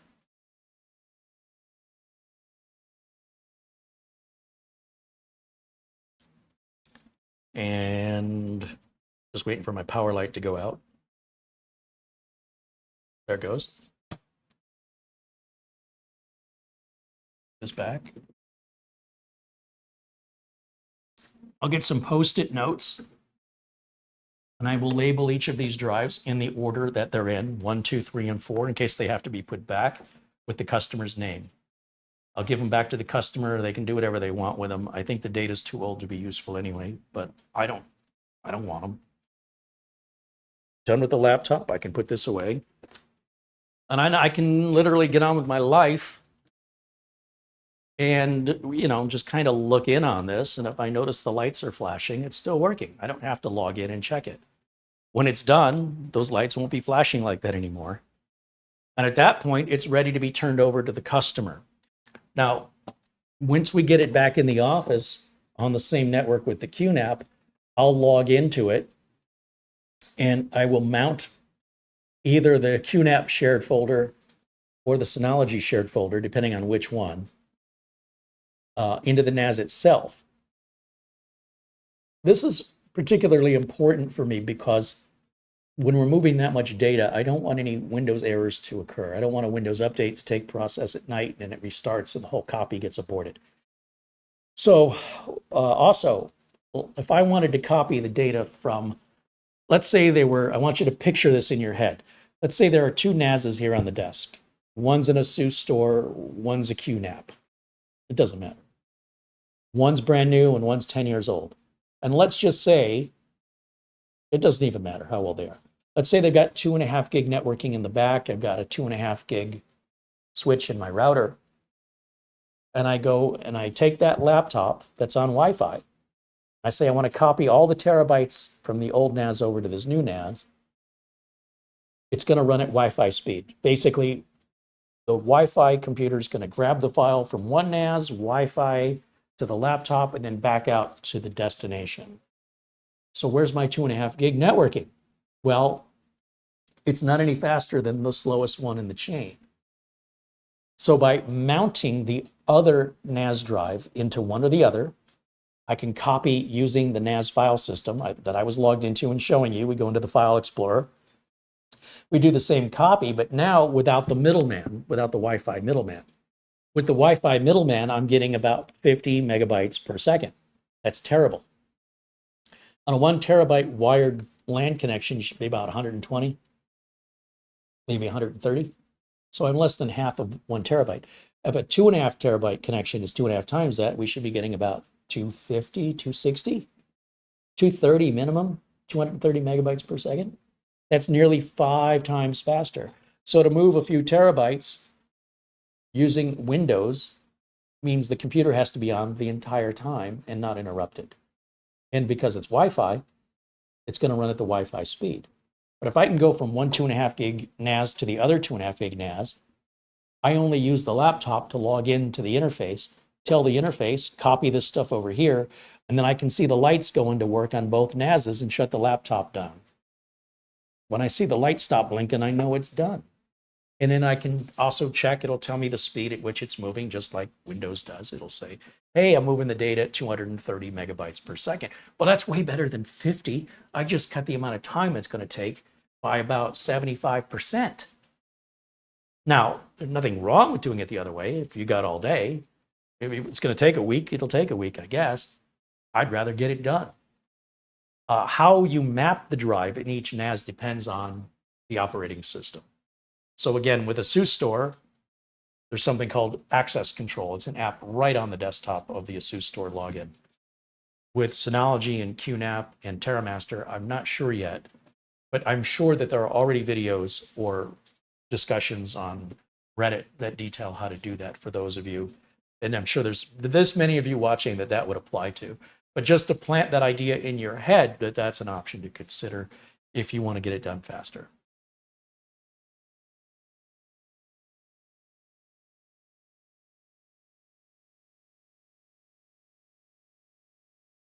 NAS needs a fiber optic speed.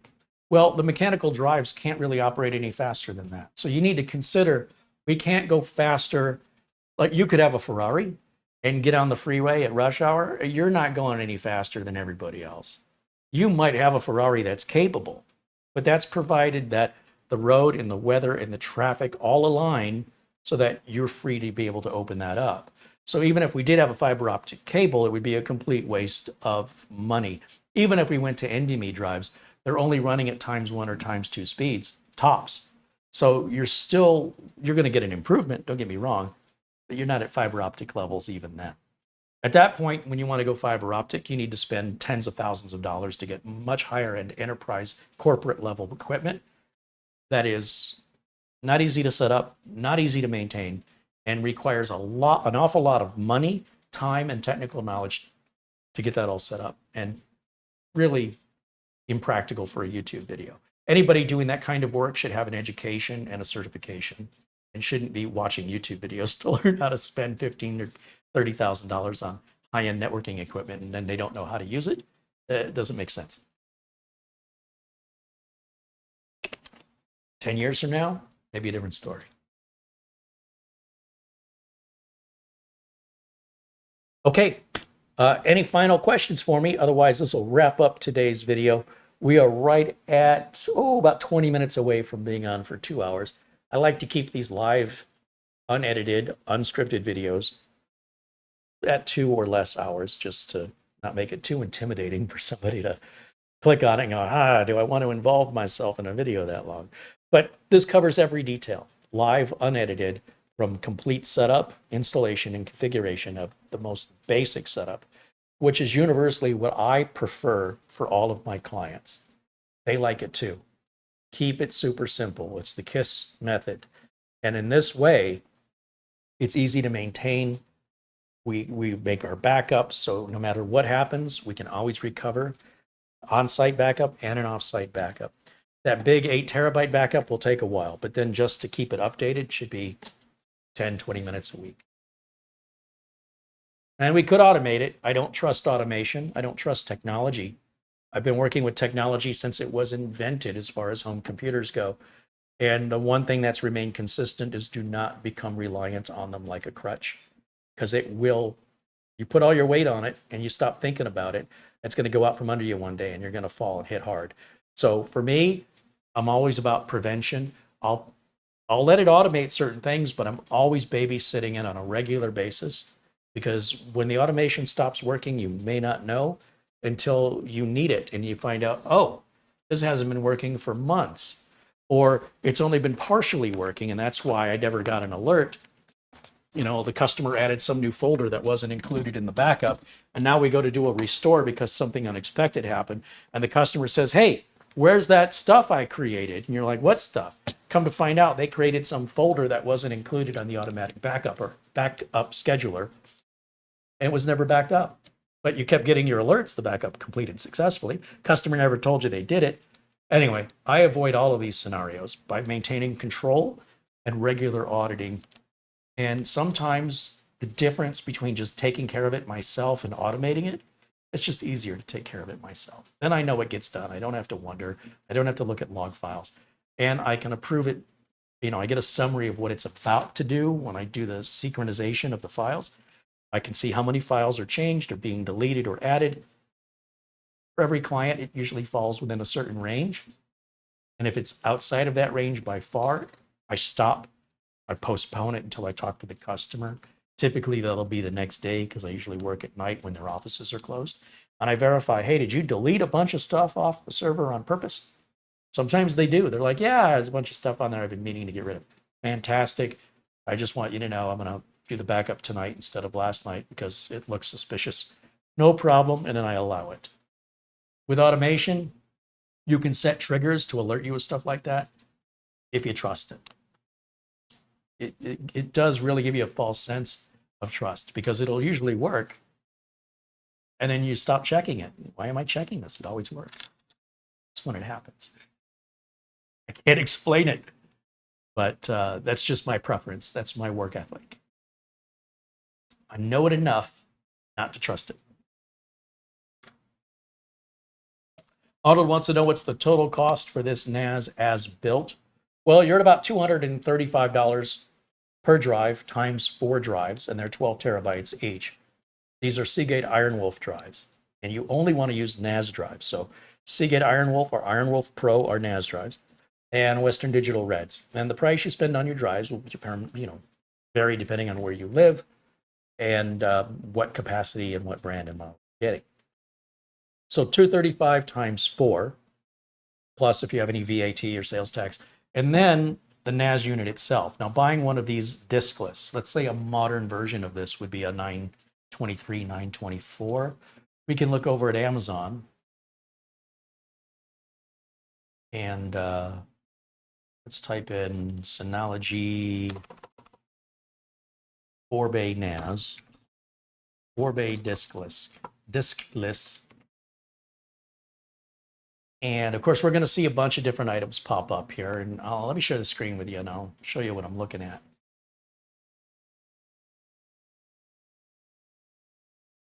Okay, so this first one here, how do you change the drives in that when they go out? I'm already turned off. I will not. You couldn't give this to me.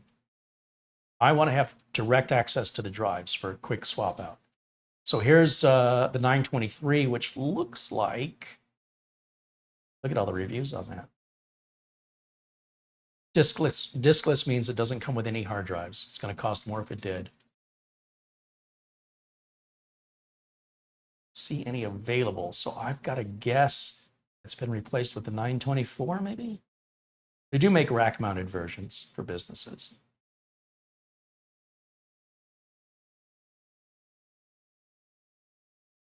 This is a higher end AMD Ryzen based processor. So this is a bit more money at 819. You can get them less powerful and cheaper than that.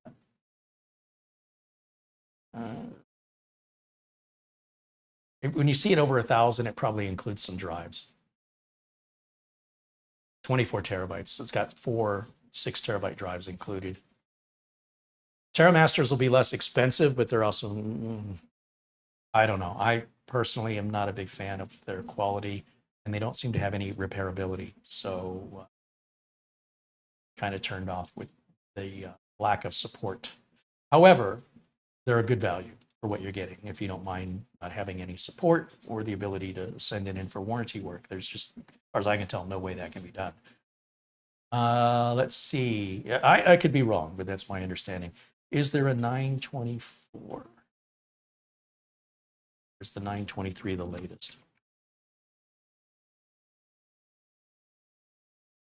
I got to guess the 923 is the latest. Let's sort this by price.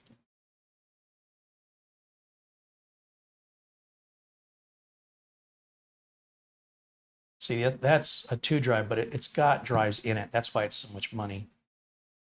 Let's go back up here and type in Synology diskless. And then let's sort that by price. There's your 1-bay NAS right there. There's a 2-bay. We've reviewed this one. And you got to open it up to get to the drives. I don't like that.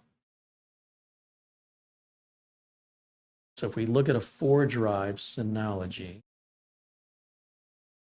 since we've got it sorted by price, the first 4-drive one we see should be the current cheapest.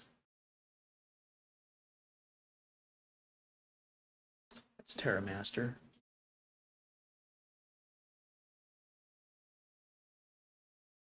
This unit was purchased 6 years ago, so really the only additional cost for this customer is my labor and those drives. They've already owned the NAS, and they thought it was dead. They were told to throw it away. I'm like, you were told wrong. These sponsored ones, these kind of show up out of line with the pricing, if you're wondering why the price jumped all of a sudden. Don't know why. I'm not seeing a 4-drive Synology.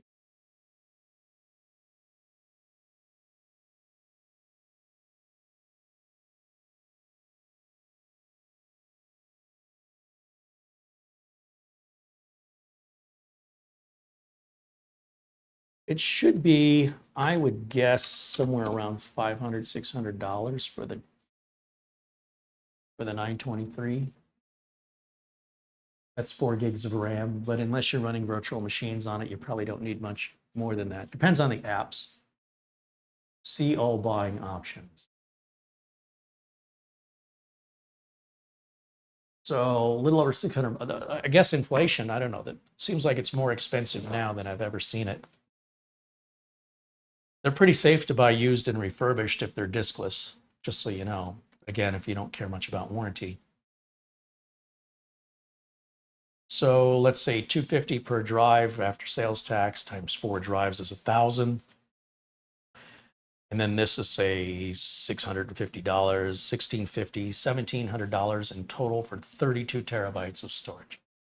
If we went TerraMaster, we could save money on this. We'd go down about $500 on that and have 2.5 gig networking, assuming our network was 2.5 gigs, which the customers is not. So that would mean even more money to upgrade all of their computers and switches. So it's not all just one fixed price. It really depends, again, on a lot of variables that you would choose for yourself and your budget. For me personally, I only use 2 drive NASs. I don't need the capacity of 4 anymore. If I can buy a couple of 20, 22, or 24 terabyte drives, that's all I need. To have 4 of those is overkill. It takes up more room. It's twice the number of drives that could fail. It uses more power. Unless I need more than 24 terabytes, I mean, why the heck am I putting anything more in there? For future proofing it, buy it in the future, it'll be cheaper. Buying 24 terabytes today is expensive. Buying 24 terabytes next year will be cheaper. So if you're future proofing it, you're spending more today for something you don't need today, instead of waiting until you need it and paying for it then, when it'll have a brand new warranty and be less expensive. But to each their own. In a business, it might make more sense to spend the money today, or it might not, depending on the budget of the business and where the business is going. Is it growing, or is it staying stable or shrinking? There's no one answer here. You just kind of have to do the math and figure out what's the proper sum to the math problem you're working on. There's not one sum I can give you that solves every math problem. So you determine what needs to be added up, you do the math, you come up with your number. That number's right for you, nobody else.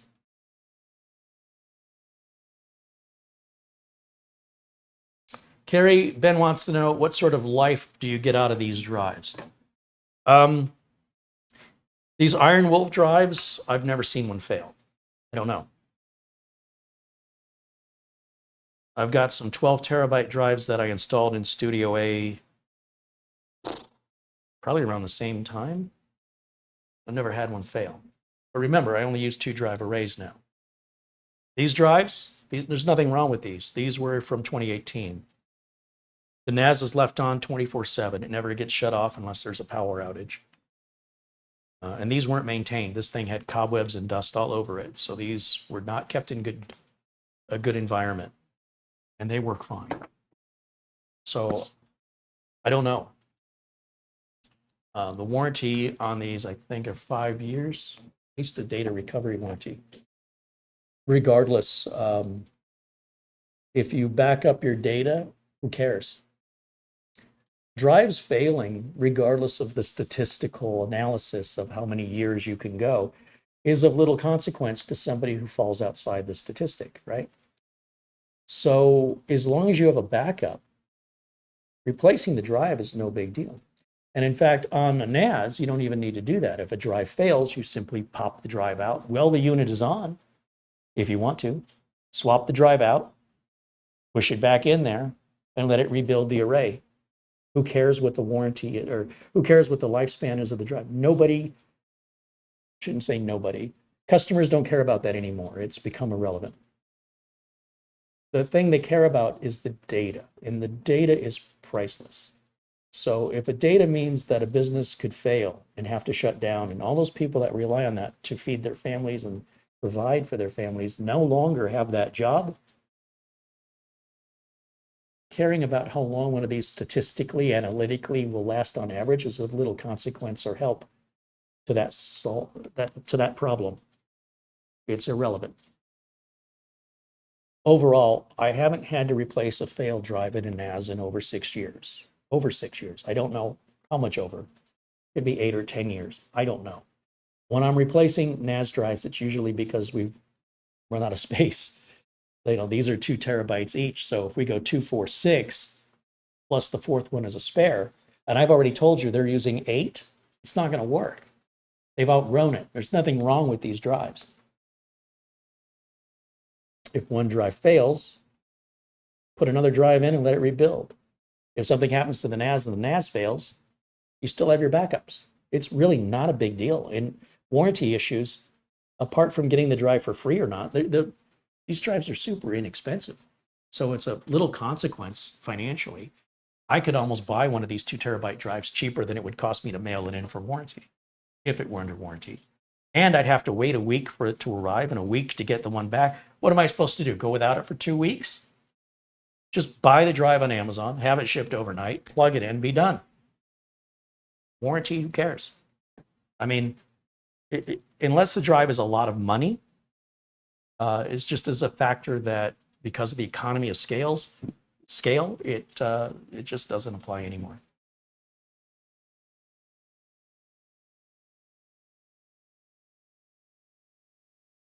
Jose with a $2 super chat says another educational video. Thanks, Carey. Right on. Thank you, Jose. Just looking for any other questions. Do I like QNAP, ASUS, or Synology better? I don't know. They all have pros and cons, so it depends which way you're leaning. Synology, I'm a little frowning on because of that 1 gigabit networking. It to me is unacceptable. Now, with the plus models, like this is a 918 plus, we can turn on SMB multi-channel, meaning we can use both of the 1 gig ports at the same time. Just run both cables into your switch. You don't have to do anything else. It'll still see it as 1 unit and move data at twice, so at 2 gigabits, which is still not 2.5, and you're running a second cable, but it's free and it's just a click. But if it's a Synology model without the little plus sign, you can't do that, which is just ridiculous. There are hacks to get around it. We don't do that in business. Anyway, everybody else is going to be 2.5 gig by default. But the apps and the operating system's better in Synology. But the NVMe interface and everything on the ASUS store and the QNAP are better because Synology doesn't offer one. We could go back and forth and back and forth and back and forth. It's like asking me what's my favorite flavor of ice cream. Who cares? You pick what you like. Maybe you like one that's more expensive and made with finer materials. Maybe I like some crap from Thrifty. Good stuff. No right or wrong answer there. You just have to figure out what you like. It doesn't matter what I like. I'm not the one eating it.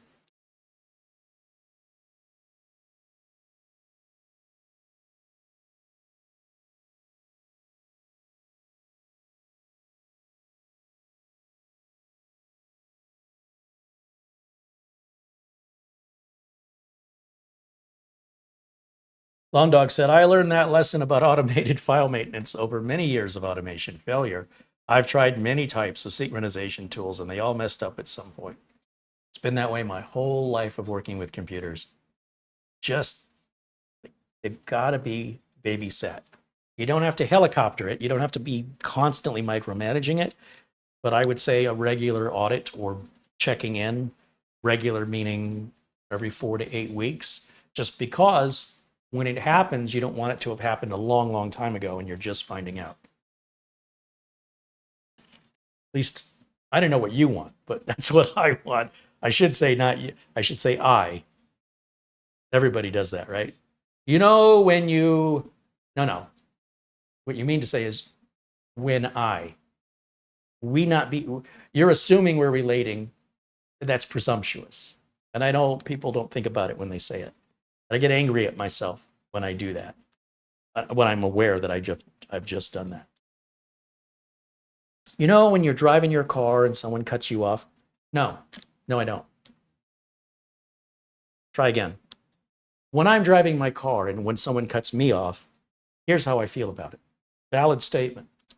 Please don't be presumptuous.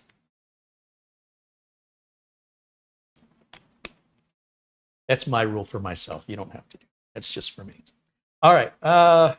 I think we're going to wrap it up on that note. Okay.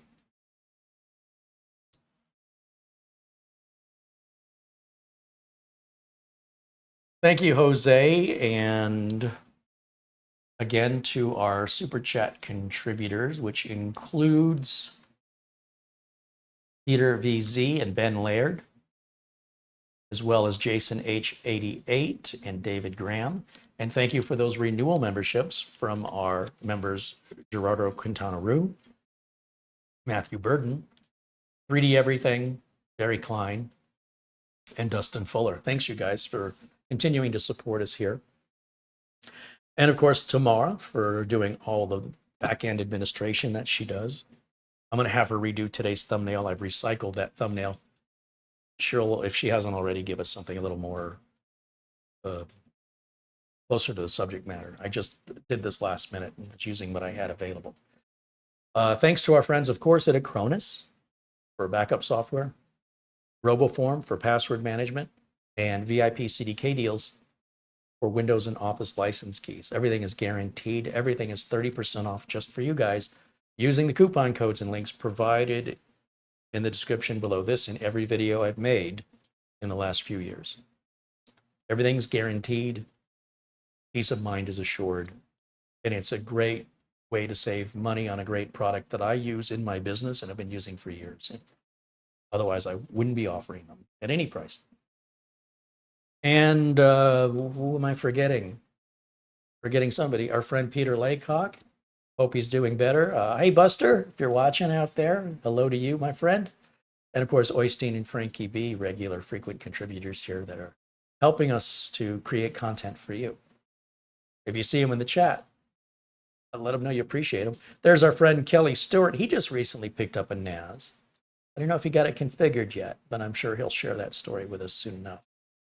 That'll wrap it up for me for today. I will see you all again very soon. We always go live on Fridays at 1 o'clock Pacific time.